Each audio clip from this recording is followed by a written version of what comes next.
Like, subscribe, and share, family.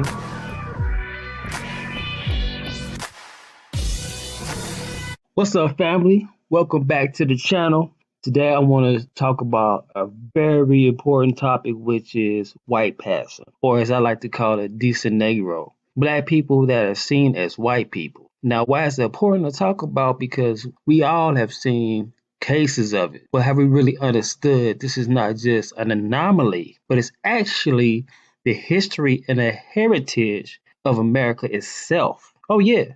So what I want to do now is show you that we need to address this situation and understand that these people need to be not only acknowledged, but also are a prime example of how race is just a product of white supremacy and has no genetic truth or significance in our society. So what I'm going to do now is I'm going to show you a couple clips that are pretty popular on YouTube, but I want you to consider it from not as information that you may or may not already know, but from the standpoint of a blueprint, the steps we need to take, holding white supremacy accountable for destroying and dividing our families. These are the first steps as in transforming our society and moving forward as one human race. Start with some symbolism of the vanilla bean. Look at the examples of how the vanilla bean is made and what these people have to say about it. And then think about our context of the conversation for today. And we'll get back. So first let me explain what vanilla extract is. Vanilla extract is the purest form of vanilla which is extracted from the vanilla pod. It's done by soaking vanilla pods in a kind of alcohol called ethanol and water. So here you can see it's written extract of natural bourbon vanilla. The term bourbon vanilla refers to vanilla beans originated from the Bourbon Islands, commonly Madagascar. So that was interesting to know about vanilla extract, right? So now about vanilla essence. So you always thought that vanilla essence was made from vanilla plant, right? Wrong. So now what if I told you vanilla essence has nothing to do with vanilla beans? Yes, but that's a fact. Vanilla essence is a synthetic artificial flavor which has either very less or absolutely no vanilla in it. It is a synthetic identical artificially made flavor. Some vanilla essence is derived from the wood pulp of pine or cloves, whereas the others, this might shock you, is derived from crude oil or petroleum. Both essence and synthetic flavor needs artificial coloring, preservatives and sweeteners to make them smell real. So next time you think of making or baking with vanilla, it's for you to decide whether you want vanilla extract or vanilla essence. Secret of mother, a grandfather she had never met, and a family history that she never suspected. Gail Lucasa could not have predicted what she would discover when she decided to dig into her mother's mysterious past. Watch. This is my mom and dad. And as far as I know, my father went to his grave never knowing my mom's secret.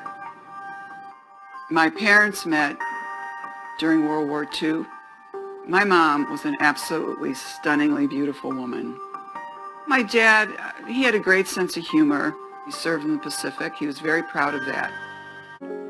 Throughout her childhood, Gail says her mother mystified her in some ways.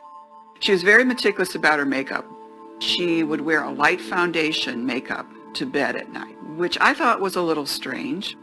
She would never go out in the sun unless she had a wide brim hat. She would cover her hands with gloves. Really didn't like to be in the sun.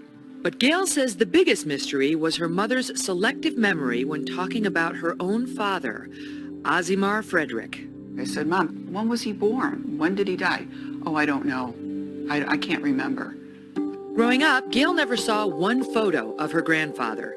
Finally, in 1995, when she was 48, she decided to search for his identity, combing through microfilm. At first, I couldn't find him. Then I put in the 1900 Louisiana census records, and suddenly I see the name Azimar Frederick. There are all these Fredericks in the same household. Then I noticed something else very curious. Next to all their names is the letter B. So I go to the head of that column to see what it stands for, and it says race. So I thought, B? Does that mean black? Gail wanted to confront her mother, but first she reached out to the state of Louisiana, requesting her mother's birth certificate. I pretended I was my mother and that I'd lost my birth certificate. I opened that birth certificate and there in parentheses were 3 letters, COL. So I wrote to the state again and said, my birth certificate said COL. Would you please explain to me what that means? They sent me a very official letter back and they said, COL is for colored. I just was speechless. I didn't know if my mother knew, but I'm thinking, how could she not know this? And why has she never said anything to me? We're joined now by Gail Lukasik, who has written about her mother's secret past in a new book, White Like Her. Welcome, Gail. Thank you very much. Great to see you here. So you did finally work up the nerve to ask your mother about this birth certificate. It took you 2 years, but you finally sat down with her. You knew it had to be face to face. Yes, it had to be. This is not a conversation you have on the telephone. Yep. Yeah. And you asked her why she's listed as, quote, colored on the birth certificate. I did. I told her I'd found her birth certificate. It said colored. And she became very indignant with me. And she said, I don't know what birth certificate you have, but mine says I'm white.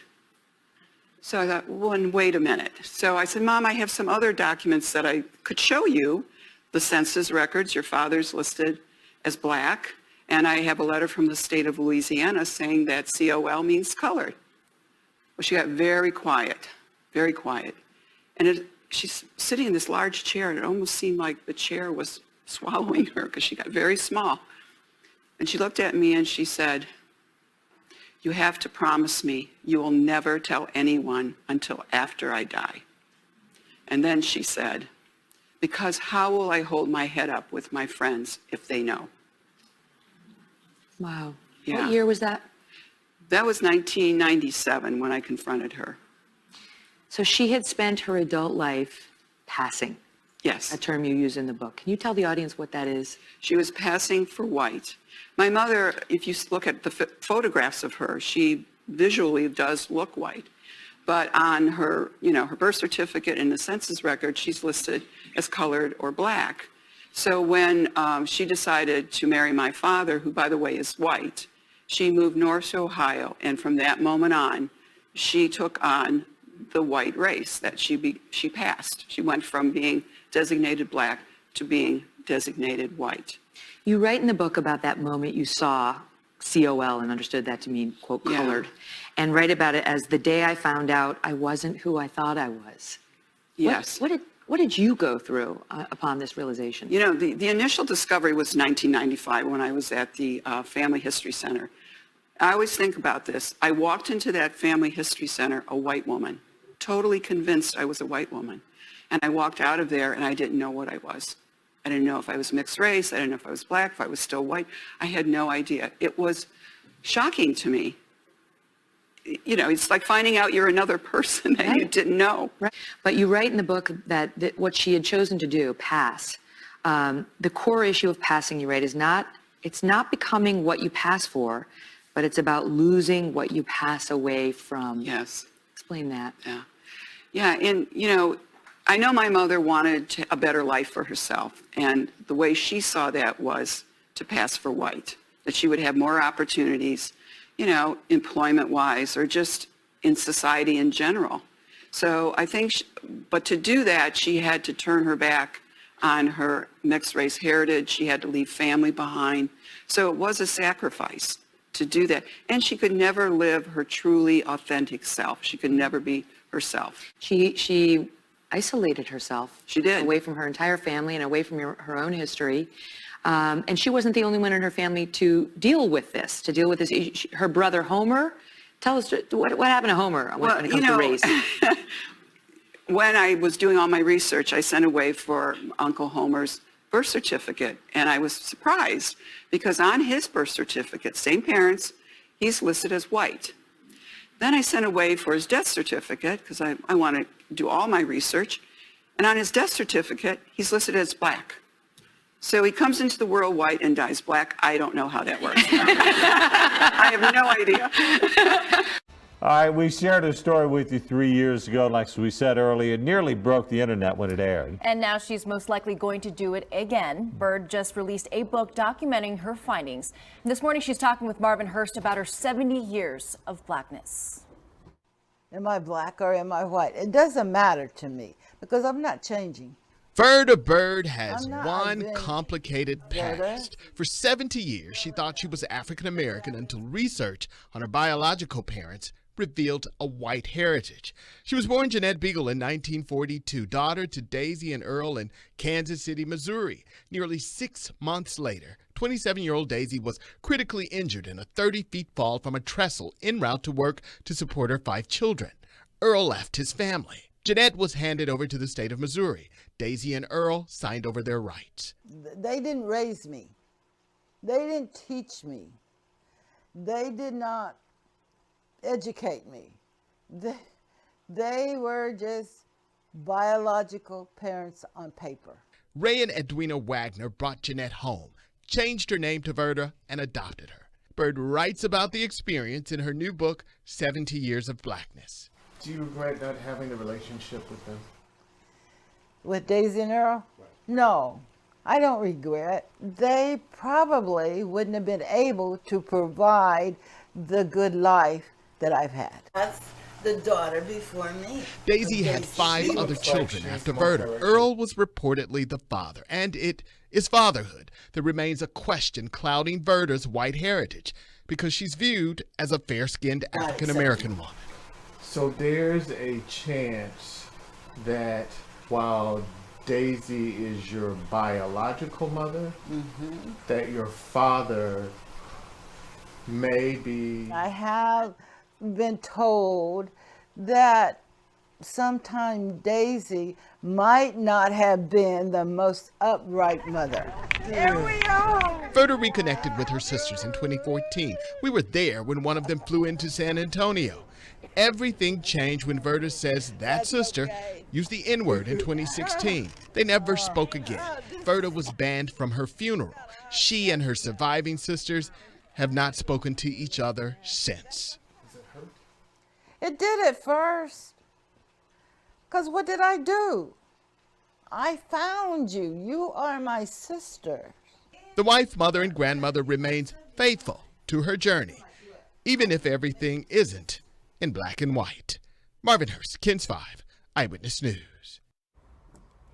Bird tells Marvin she's donating a portion of her proceeds to the foster children of Child Protective Services. Consider how many white people in America may actually be of black heritage. Think about that for a second. Now, if we're considering it, don't you think white supremacy considered it way back then? And maybe that's the reason why it was so important for white supremacy to absorb the Descenegro into the quote-unquote right race, because you need that majority, right? Majority rules. So if there's more Negroes and descendant of Negroes in America, how could white supremacy stand? That's the point of why we are watching this today, or why we're addressing this topic today. Think about it. Let's look at this from the exponential growth standpoint. One example of exponential growth comes from a legend. The king of Persia offered the inventor of the game of chess anything he wanted as a reward.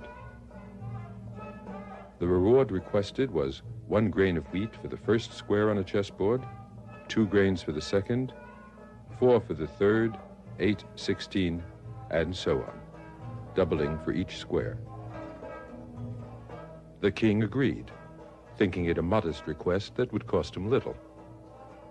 But the amount of grain for the last square alone would have filled a train of boxcars wrapped around the earth at the equator 25 times. The king simply didn't understand exponential growth and would have had to give away his entire kingdom. The reason we're so easily deceived and subsequently astonished by exponential growth is because at first the increases seem very small and sustainable. After all, quantities can double hundreds, maybe thousands of times before they become significant. However, At a certain point, it takes only a few more doublings for the numbers to become very significant.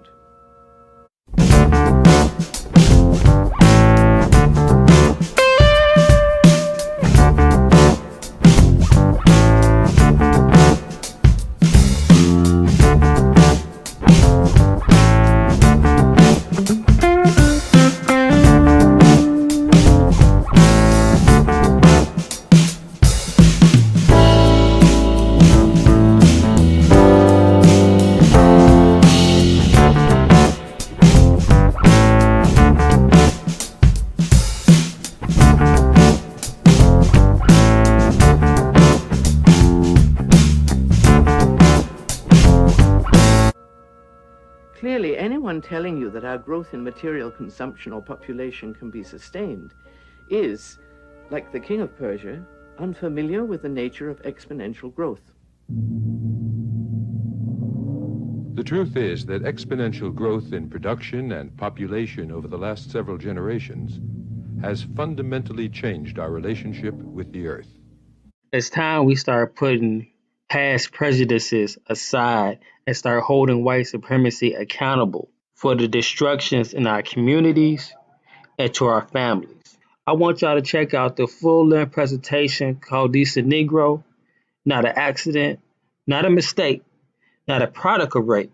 Yahweh's proof of the heritage of humanity versus the race myth. In this presentation, we're going to go over more of what it means to be Descenegro and white passing, how it has more than just a social stigma along to it, but it's also economic and health disparities that go along with being white passing, just like it's health disparities of being African American.